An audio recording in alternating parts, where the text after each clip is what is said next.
So thanks again for you guys coming and showing up. A couple of things too, real quick, is that we will be. I know that I'm going. I know that Rodney's going. I'm not sure if anyone else is going to the shareholders meeting in Florida, but I know we're pretty excited, and we'll come back with notes and collaborations and share information for it, which I think should be really good. But hey, I had a question for everybody. Has anybody noticed that the market's a little bit different now? Let's say what it was maybe just 30, 60 days ago for sure. Anybody happen to notice that, or is it just me? So you guys kind of noticed that, right?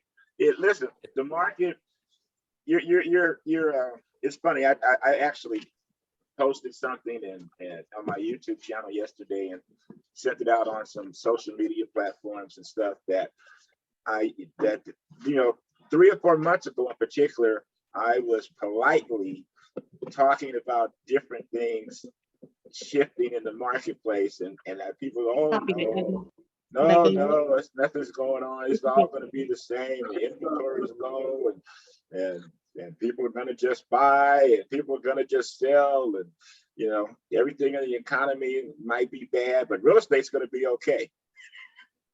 So I am by no means predicting doom and gloom right now, but there are changes. The market has actually shifted.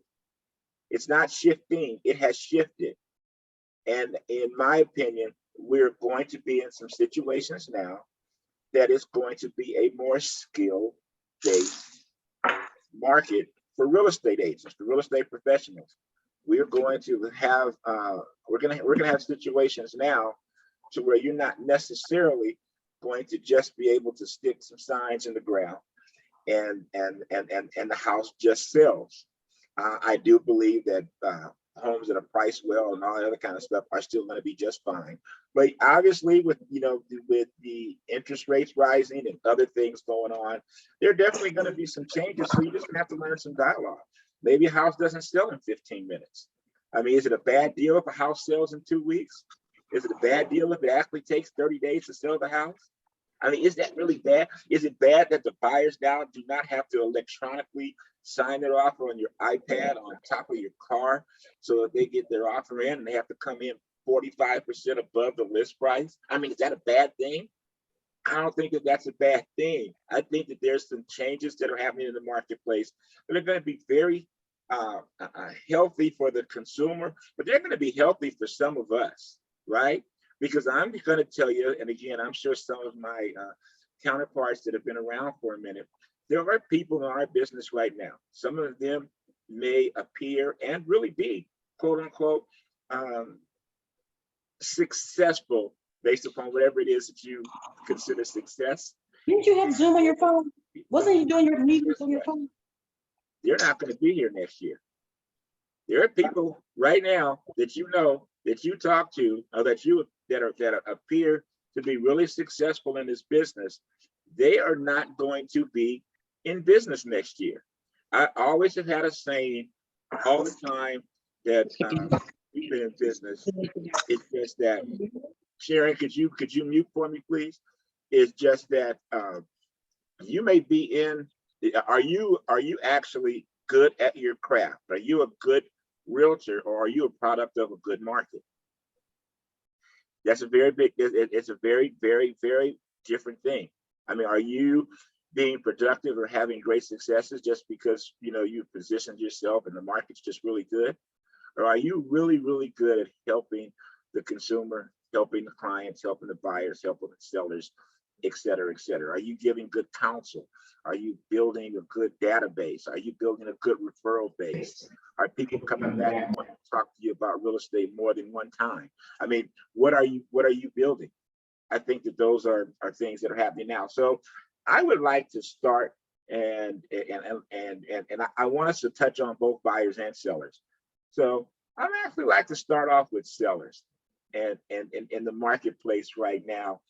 And I'll tell you, at least for myself, here's a couple of things that I've thrown out there. Is number one, pricing has become more important.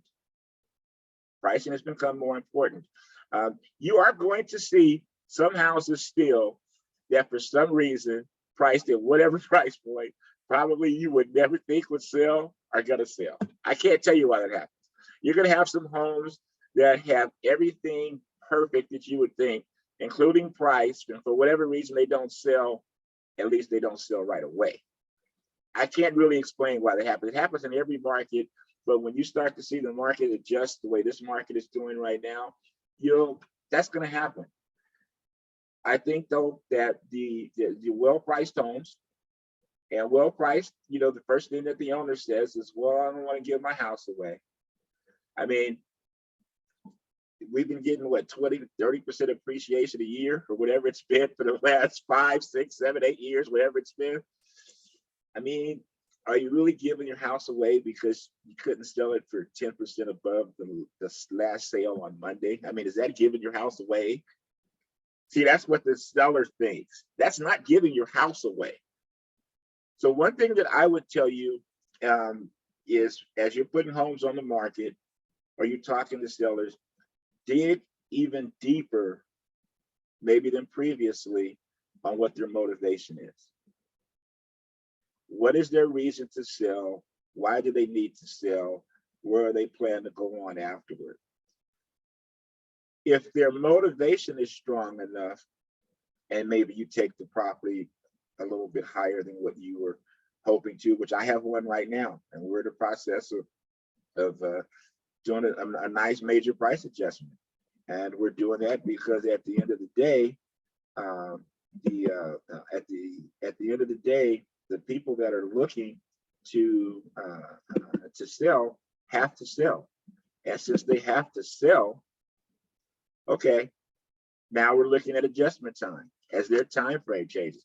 Like I can honestly say for myself that in this particular instance, if the sellers that I'm speaking about were not in a position to where they were really motivated, I probably would suggest that they don't be on the market at this particular point. Because remember, it's a little bit different when you're selling a house. Again, and I know Rodney and some of the guys here and ladies can attest. It's different when you put the house on the market and it takes only a couple of weeks to sell. But when it starts to take 30, 60, 90 days, if that were ever the case, for that house to sell. So the whole time, this is what your seller is listening to. Wow, this has been the greatest real estate market. Everybody's house is sold but yours. That might not be true, but that's what they're hearing. Everybody, why is your house not doing? What is your agent not doing? Your agent must be doing. Maybe you should talk to this other agent. Agent. It's going to be your fault. It's going to be your fault. So just understand that now, when you are getting involved with certain sellers, it's almost like now you're going to be married to them for a certain amount of time. Is it somebody that you want to be married to for a certain amount of time? Or is it somebody you'd just like to have dinner with? If it's somebody you're looking that you're going to be married to for a period of time, then you have to make sure, to your best of your ability, that you put yourself in a position to where that works. Flexibility meaning, are they going to listen to you? Are they going to listen to what you have to say? Are they allowing the home to be shown?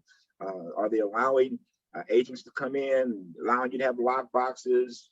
Are they willing to listen to maybe? And now we're starting to get to a point where you're going to see buyers ask for closing costs.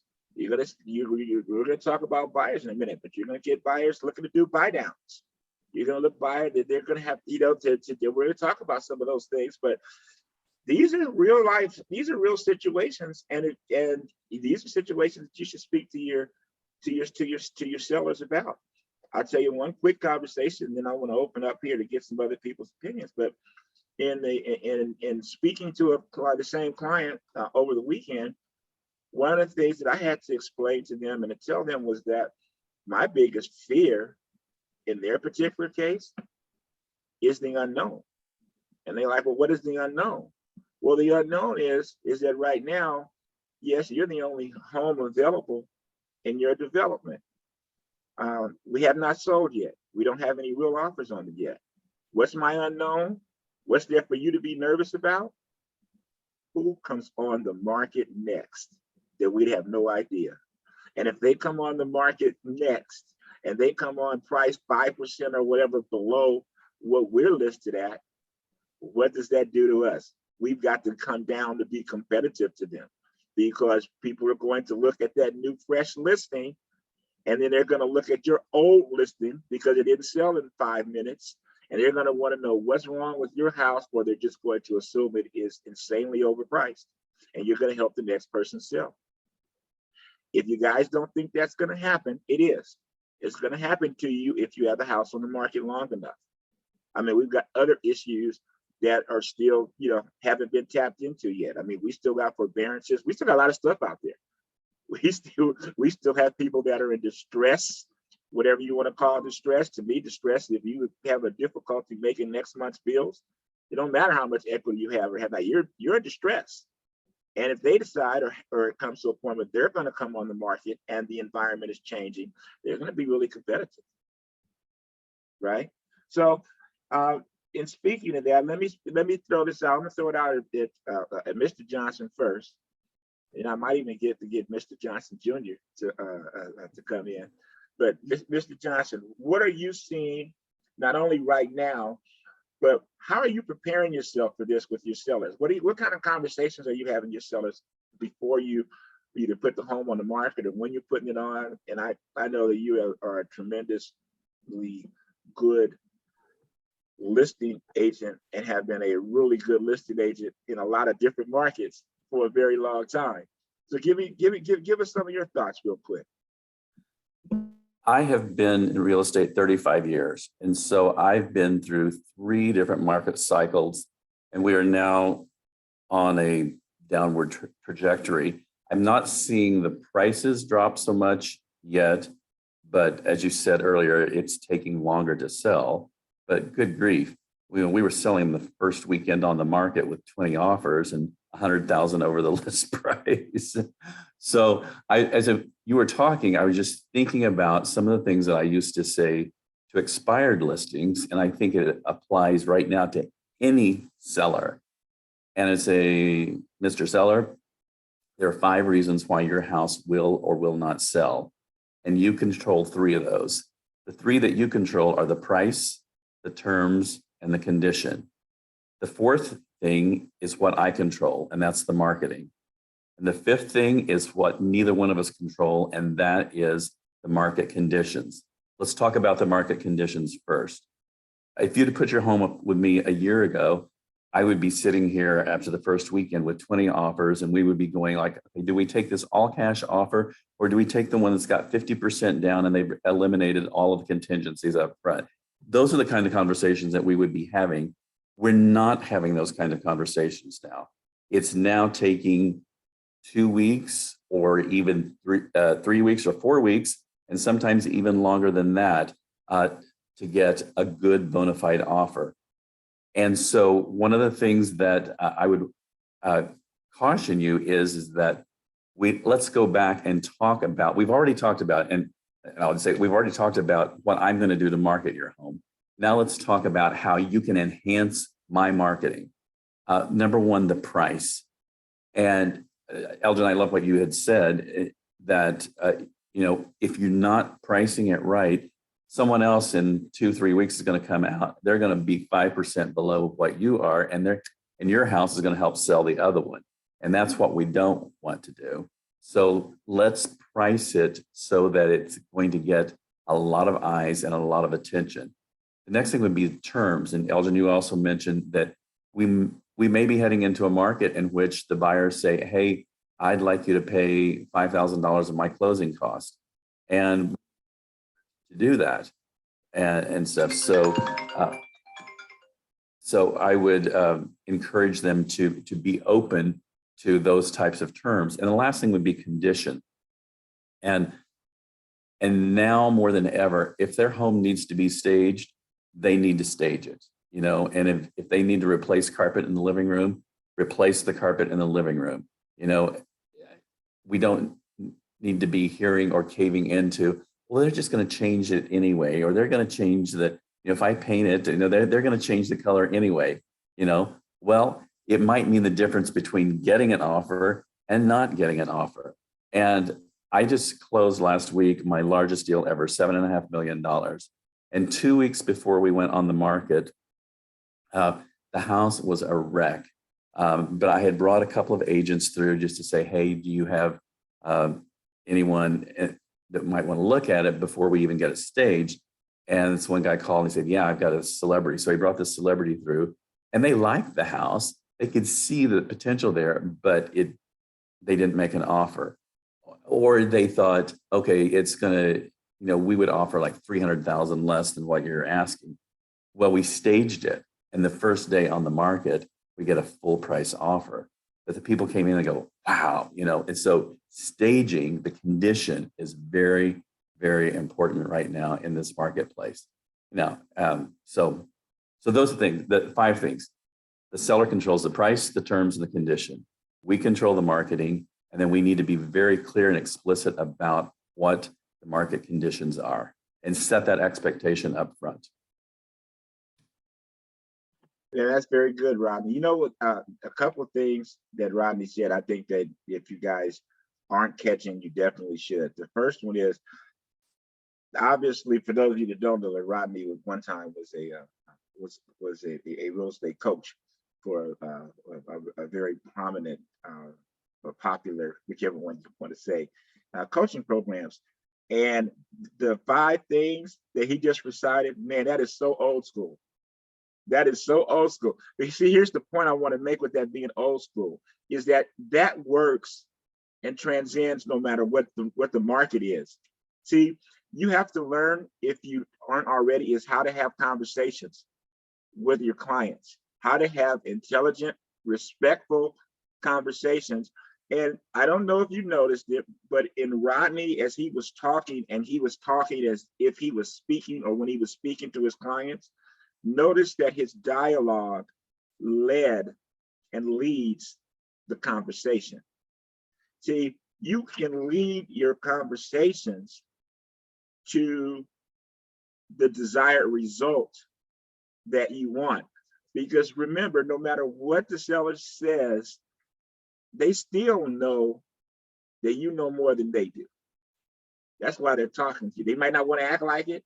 They might not want to give you the credit or anything yet, but they understand it. So I think that those are really, really good things that out of that conversation that Rodney was just saying.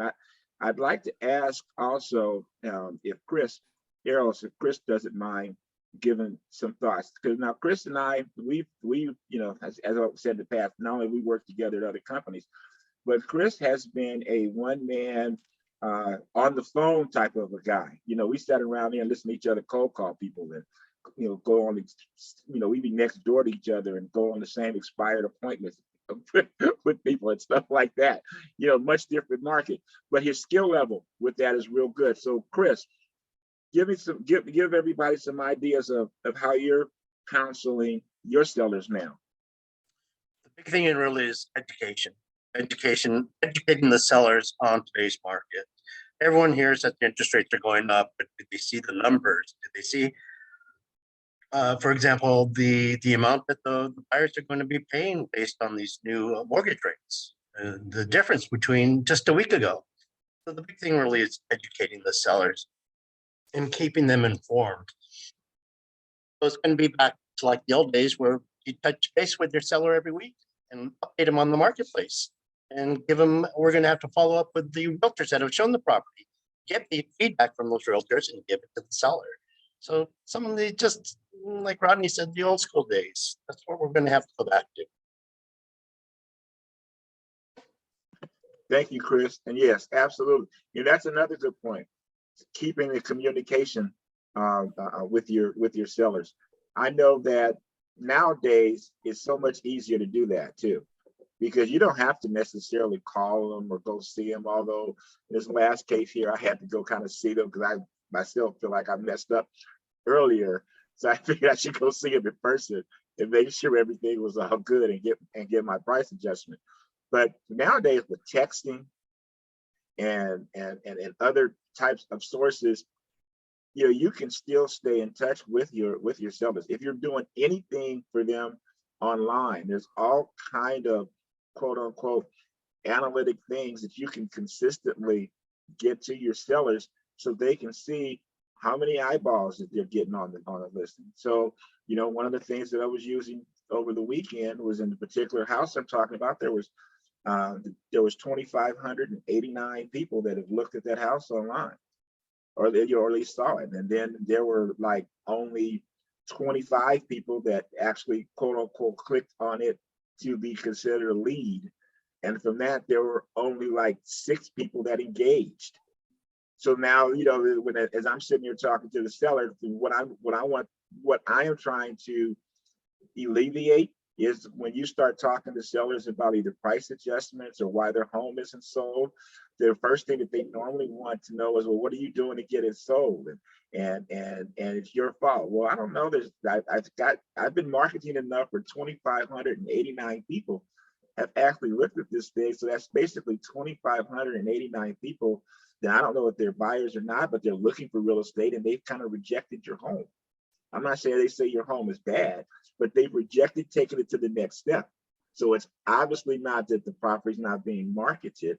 It's that right now we're not hitting a person or that feels, you know, that it works for, you know, that it works for you. So let me ask you this too, you guys, and so anybody step up and maybe jump in and answer this. So you've got the we're going to talk just here about buyers, for instance, for a second, because if you haven't heard this, you're going to be hearing it. So the interest rates have gone up, right? I mean, above 6%. I mean, what they went up 1% one day, you know, whole percent, right? So now you're getting that buyer, and you've been working with this buyer now 6, 7, 8 months. That buyer is now saying, okay, well, interest rates are going up. So that means that the market's going to crash. The prices are going to come down, right? And they're all excited. So what are you guys saying, if anything, to some of those type of buyers? So who's going to step up before I pick on somebody? Because then I'm just going to go to the other Johnson. I'm going to start here with, Michael, go ahead. Thank you. I'll Pick on jump you in a later, little. RJ. I'll jump. I mean, just for me, when I'm talking to a buyer and everything, I say, you know, I'm going to talk to them and let them know, yes, you know, you can wait for prices to adjust, but remember, there's that ratio and that percentage. If the interest rates just went up 1% now, and we are expecting more raising of the interest rates throughout the year, they said they were going to do what 8 through this year. That if your interest rate goes up from 5% to 6%, let's just say that's a 16% increase. If your interest rate goes up, you know, if the house price drops from 600,000 to 550,000, you're thinking I've saved $50,000, but the percentage doesn't even out. That's only an 8% change. So in the distance, you got to consider that all. So if you're waiting, yeah, home prices might drop, but what if interest rates keep going up again? You're in that another worse position because the ratio of the change is not the same. Very good. I agree. I agree with that, Michael. And I would also um, chime in is if you aren't doing this, you should be doing this on an ongoing basis. Is buyers that you have been working with that were pre-approved already, they need to be continuously engaged with their lender, because you're going to have buyers right now that were pre-approved last week that aren't approved now. You're going to have buyers that if they may be in escrow, and if for whatever reason their rates aren't locked in, you know, I would suggest, as part of the showing that skilled agent, as part of showing your value to what you're bringing to the deal, those are conversations to have with the buyer. You know, it's, hey, have you spoken to your lender and such and such? Did you know the rates just went up? I think that you should talk to them about, you know, not only whether or not you quote unquote still qualify at that, but to have any idea of what your new monthly obligation will be. Have you knew that? And the other thing, which you can do, and I have done recently with some buyers have kind of been in the pipeline and been on the fence or whatever, is they think that the prices of the housing market are going to go down dramatically or drastically just because the interest rates went up. Well, we all know that just because the interest rates went up, the correlation of how far a property value has to go down based upon an interest rate going up on what your monthly payment is, it's such a different, a big, a gap. A lot of times for me, I like to, instead of just answering those types of questions for the buyer or the seller, is put them off to someone else. So that way I always look neutral, right?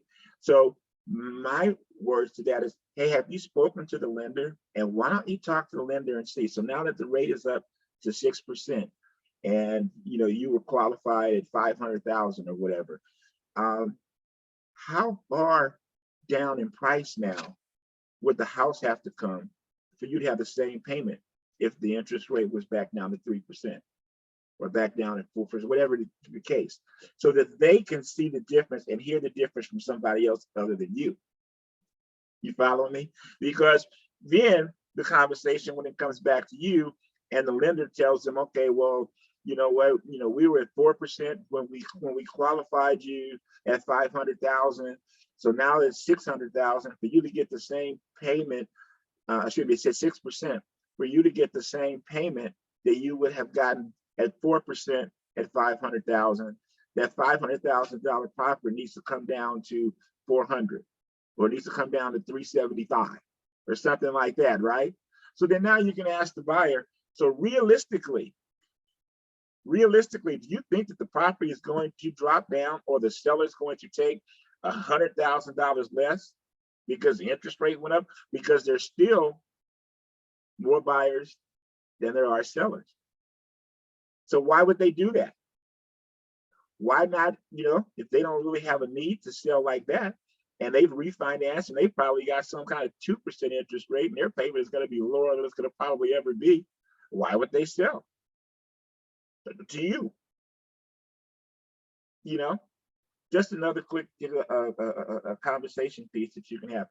I would also suggest, and RJ, I'm gonna pick on you a little bit because I know that you work with a lot of buyers too, and because you have a lot of knowledge, you don't like to share. You just like to soak it all up. You don't like to help nobody. You just want to soak up all the information, right? No, but seriously, are you having your buyers now talk to?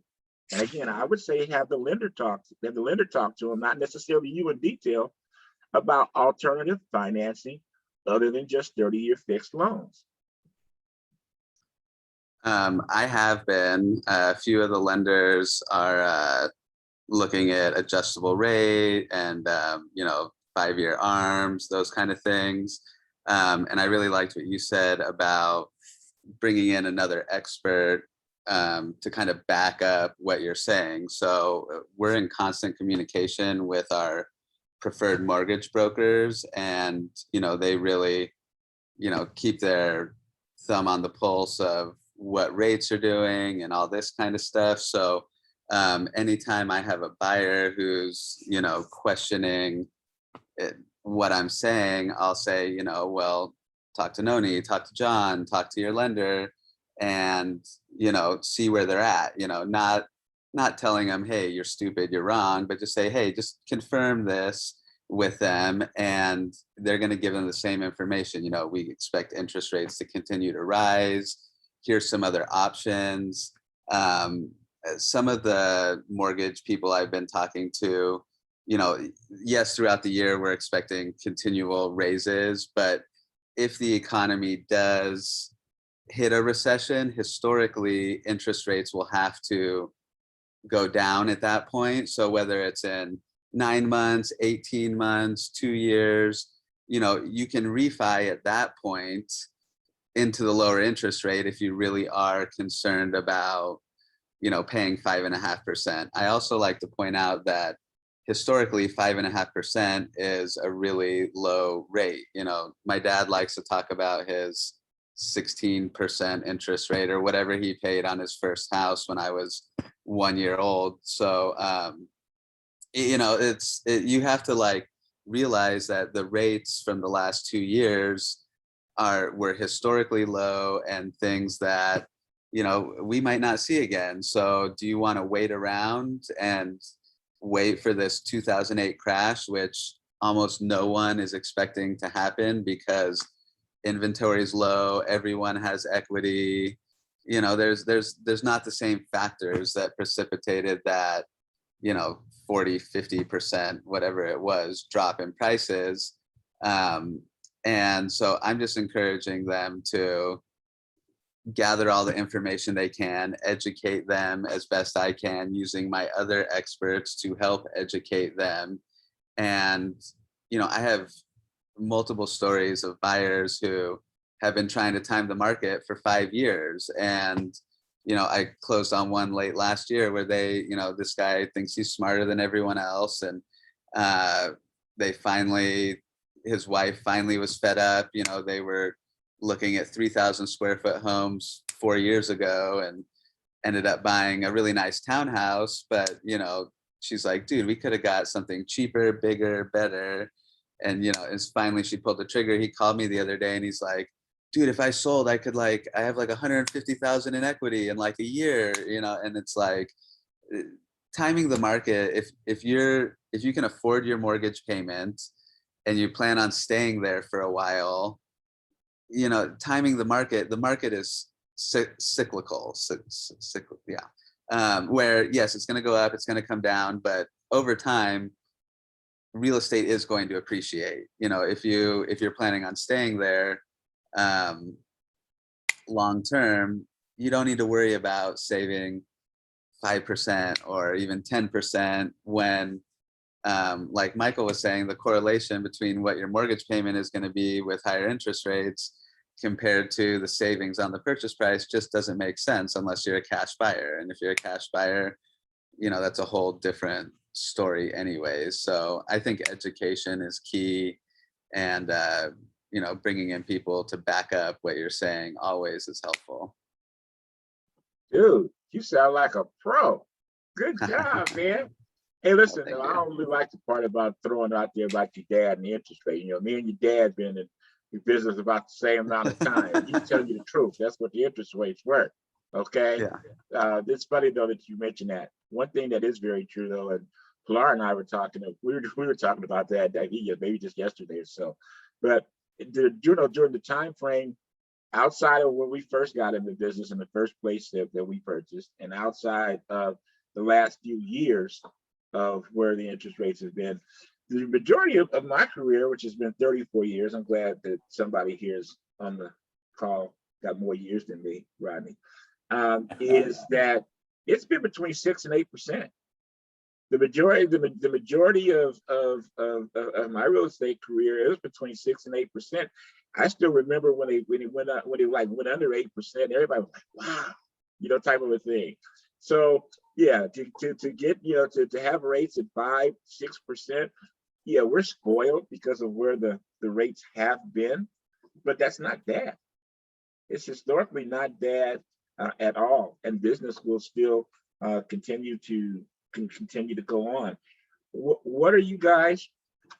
You know, before I go there, one thing I would suggest to everybody too, because I was also thinking of this, is that if you have not, get yourself express offer certified. And there's 2 reasons why you know there's not going to cost you anything to go in the EXP workplace and look up what you need to do to get certified for that. But there's 2 reasons. One is obviously you have a tool to where you can help some of these sellers, because we're talking about, you know, possibilities or not if but when you're going to have forbearances, stuff like that come on the market. You're going to have people that need to sell, you know, a little bit more quickly, whatever the case may be. You're going to have an option to help them with that. More importantly, get yourself express offer certified so that you can market to, which is something I'm doing currently, that you can market to the people that may be in some distress. Maybe they have notice of defaults or notice of trustee sales, whatever the case may be. Remember, because of the moratorium, you know, that stuff has been lax because of that. They have not had to move those steps. You can, once you get yourself express offers certified and you use that as a tool, the tool doesn't have to be that they have to use express offers. The tool can get you into the door to talk to someone that will be a motivated seller.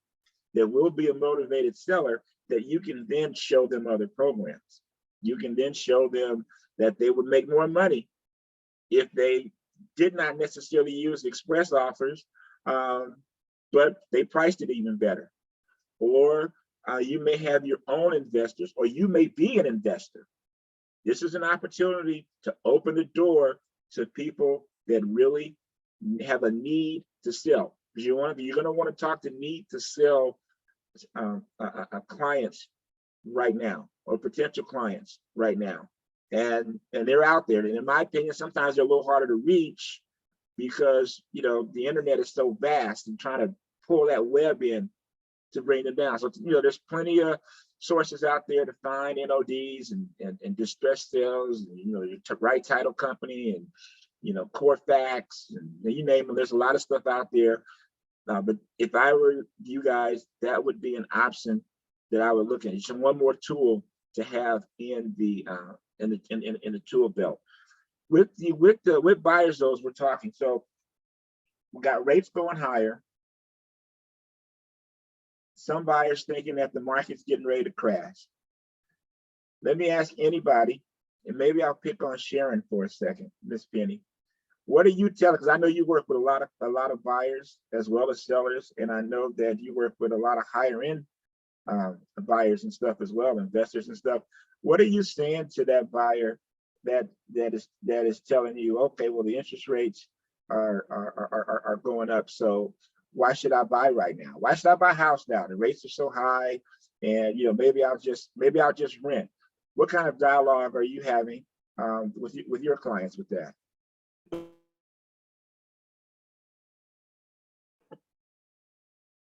If you're talking, you're muted.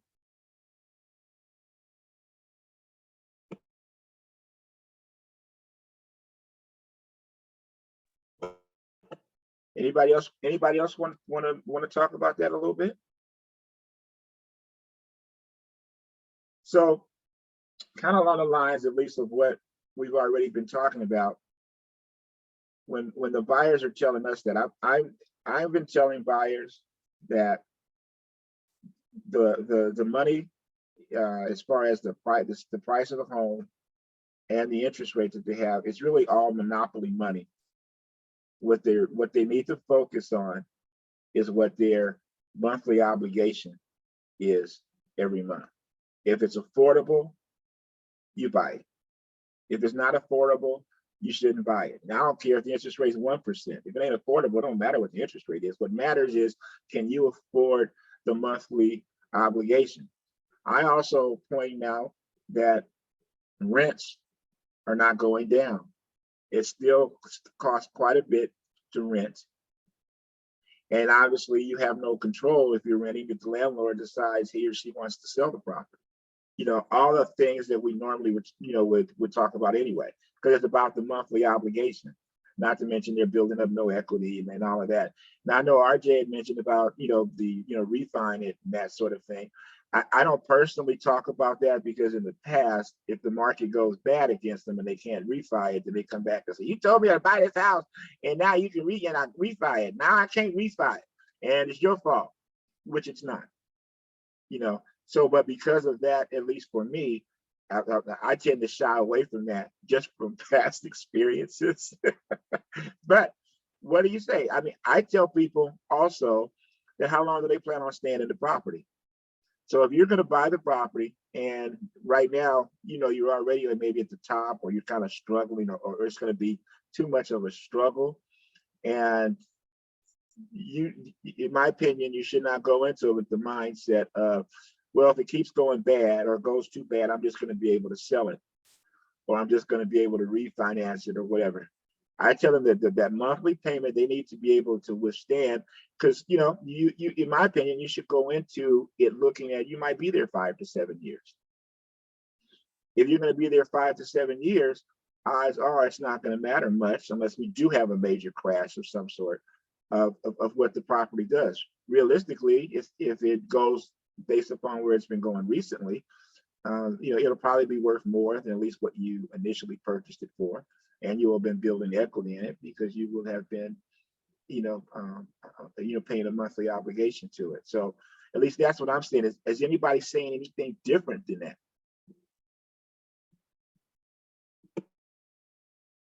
Is anybody talking to anybody?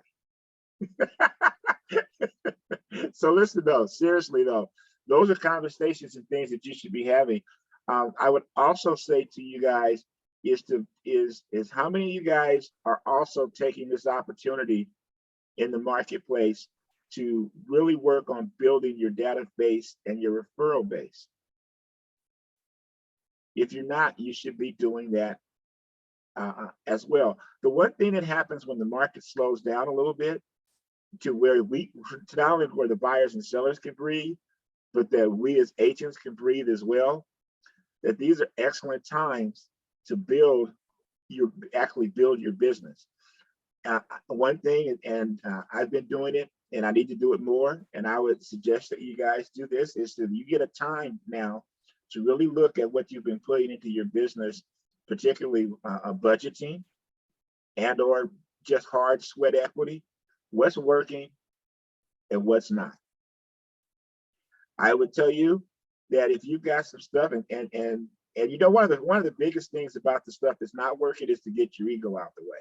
That's the issue for me, is to think, okay, I'm trying this and I know it's going to work and I thought it was going to work before, and you're spending money on it, but then when you look at the results, you're not getting any results, but you keep doing it. That's your ego. Flip side of that is you're doing something and whatever it is, it's working. The numbers are bearing out. It's consistently driving some revenue to your business. Get rid of that stuff that's not working and add it to the stuff that is.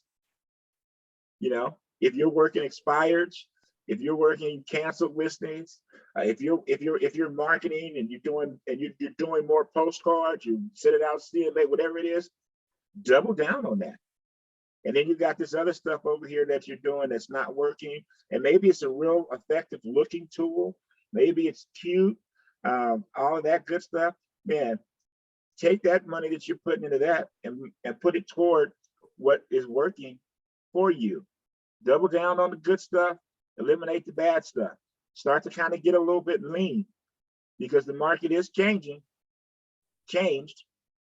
So you want to be a lean, mean machine, right? And focus the majority of your time on some sort of lead generation.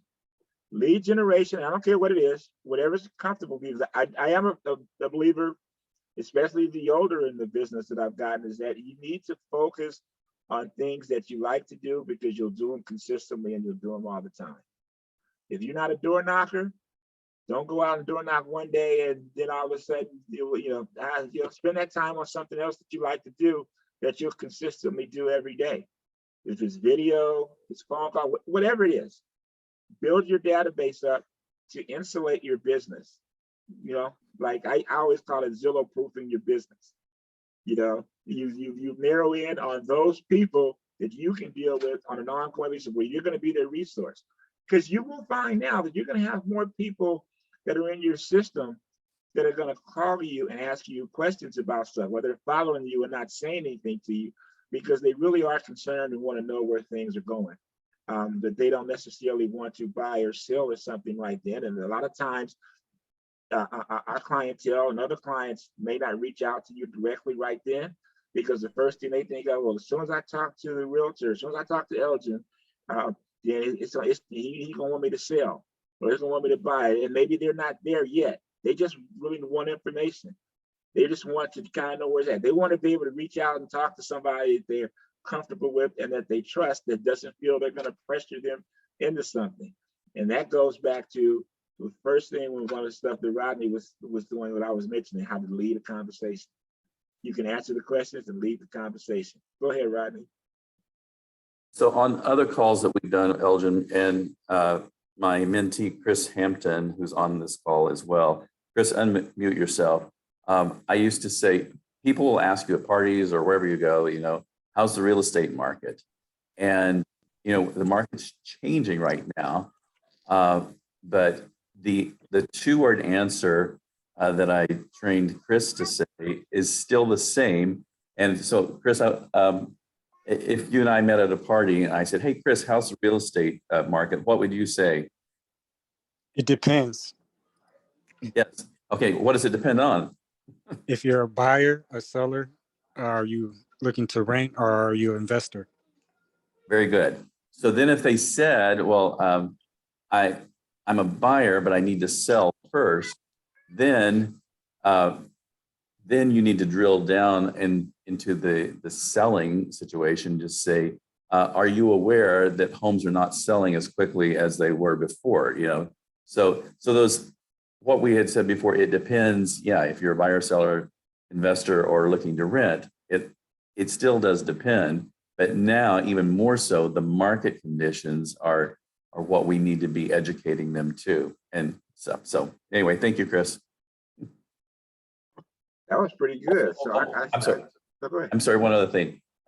Elgin, you were just talking about, you know, whatever your lead generation sources are that you like to do, you know, do those. Pearl Land, who's on this call, she's one of my mentees. And 6-7 months ago, she went door knocking. And lo and behold, she now has $1 million plus listing because she met someone door knocking and followed up over those 6-7 months. And now she's got $1 million plus listing in Tarzana. So kudos, Pearl. That's fantastic. And that's it. I think that one of the key things that Rodney said in that with what Pearl did is she then followed up, because that's the next thing, is you got to get better with your follow up. Yeah, for those of you that listen, the words of of Les Brown, you got to be hungry, right? You have to go out and actually put yourself out there a little bit, and protect your mindset, and work your goals. You know, I'm back into listening to more positive, you know, stuff. You know, I was listening to Earl Nightingale this morning, and you know, for those of you who know, that's as old school as it gets. But I'll tell you that during 2007, 2008, during that time period when the market really did crash, is that, you know, part of my morning rituals back then, you could put a CD in your laptop. You know, they only have CDs in your laptop anymore. Is that one of the things that I would do would actually every morning beside affirmations, the whole time and I was really a phone guy. The whole time I got Earl blasted in the background. I'm subconsciously getting stuff into my mind, you know, to try to keep your mindset in a certain position and to keep you moving in the right direction. So anybody have anything else? I see in the chat. Yes. Door knocking is still good. Yes. That's a good thing that you started doing that, leaving your business card, flyers on window. Any of that's good, man. You can't. That's cheap, but it's hard equity. I mean, I used to kill my wife used to laugh because we would go out to eat. That's before she got in the business with me. Like every time I'd leave a business card when I left a tip. Now, if you leave a bad tip, don't leave your business card. But yeah, right, exactly. You want to leave a tip. You're right. Don't be a secret agent. There you go. Hey, I just want to comment on one thing that Veronica was saying here. It's great to leave flyers, but not in mailboxes. You can't leave in a mailbox because it's got to have a stamp on it. So put anything in a mailbox. Okay. Put it on their door, put it on the, on a doormat or something like that. But yeah. And you know what, too, you guys, I know a lot of you guys don't like to do it. Heck, the good portion of the time, you'll do these Zooms and stuff, and you don't have your camera on. Get in the video. Get in the video. Don't be worried about how you look. Don't be worried about what you say, because you know what? There's going to be a good portion of the time when you're doing videos and you're sending your videos out and all that type of stuff, and you send them to your database to people. Guess what they don't do? They don't listen to it. But you know what it does do? They see you, that they like in the bomb format that I use, whatever format, you know what they do? They see you every time. How much did it cost for them to see you every time? You send out, I got like 5,000 people that are in different parts that get videos from me at different points during the week. That's 5,000 people that see me all the time. How much would it cost you to do 5,000 postcards that people send over the trash can and throw away? And the only thing that you can hope for is they remember you because they saw your picture. Well, it's the same with video, man, but it doesn't cost you nearly as much money. And guess what? Just because they don't watch your video then, they watch it later. Give you guys a secret, if you don't realize this already. Whenever you guys click or not click on some of the stuff I send you out, it notifies me. It notifies you. I know how long you looked. I know if you, hey, young lady. I know how long you've looked. I know if you've shared it with someone. I know if you've come back to it more one time, whatever the case may be.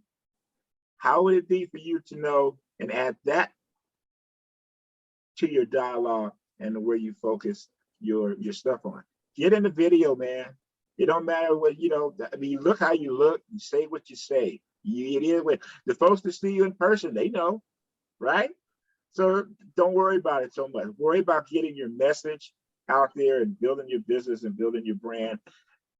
Does anybody, Christopher, your daughter's gorgeous. Does anybody, you really messed up my speech. I'm trying to be really, you know, hard-nosed and focused. And then you bring your baby on, man, and she's waving and smiling and looking all like, you know, you really messed up the edge. I had an edge going at that time. But no, seriously, that's really cool. Does anybody have anything they like to say or add here before we wrap up? We've only got a couple of minutes left. Stop your whining, Elgin. Hey, listen, you know what? I appreciate you guys coming on. I really do want to emphasize, and if you have topics or things for us to talk about that's going on in the marketplace, more than let us know. But also, I want to emphasize when we do these types of masterminds, these are not just for our EXP success team, for our EXP members. If you have agents that are out there that you speak on, please bring them to the masterminds. Not only will we get different opinions, but eventually here we will also get people that are curious. You know, there are people out there that think EXP only recruits. And every time they talk to somebody about EXP, they're talking about recruiting them. Hey man, we always say there's no revenue to share if there's no revenue. We need everybody to be as productive as possible. We need to help everybody be as productive as possible. And even, oh, I'm sorry, Chris, my bad, man. If anybody is considering coming to EXP, they need to see that we're here as a family, that we're helping people, that we're supporting each other. And even if they don't come, we want them to be as good as they can be because they're going to be on the other side of the transaction. And we want to have as smooth of a transactions as we can with buyers and sellers. Not to mention, if you've got agents that you have come to events like these and others, and you happen to be writing an offer and it happens to be their listing, they may be just a little bit more apt to hopefully try to push your offer. And guess what? Vice versa. My offer comes in and that offer is from Rodney, and that offer is from, you know, Juhu, from, you know, backdoor real estate. I mean, you know, all things considered, Rodney's gonna get the nod if I can give it to him. All right. Hey, thanks everybody. I appreciate it. We probably won't have something next Wednesday because we will be in Florida, but who knows? Florida might be so exciting. I might just hop on and holler at everybody, hey, meet us in the room, man. And we might do something then as well. Okay. Hey, thanks everybody. I appreciate y'all. And God bless, be safe. And again, we're all here to help everybody. If anybody needs anything or you have something you want to discuss at another time, feel free to reach out to myself or any other people out here on the team. All right. I'll talk to you guys soon and take care. Thanks, Elgin.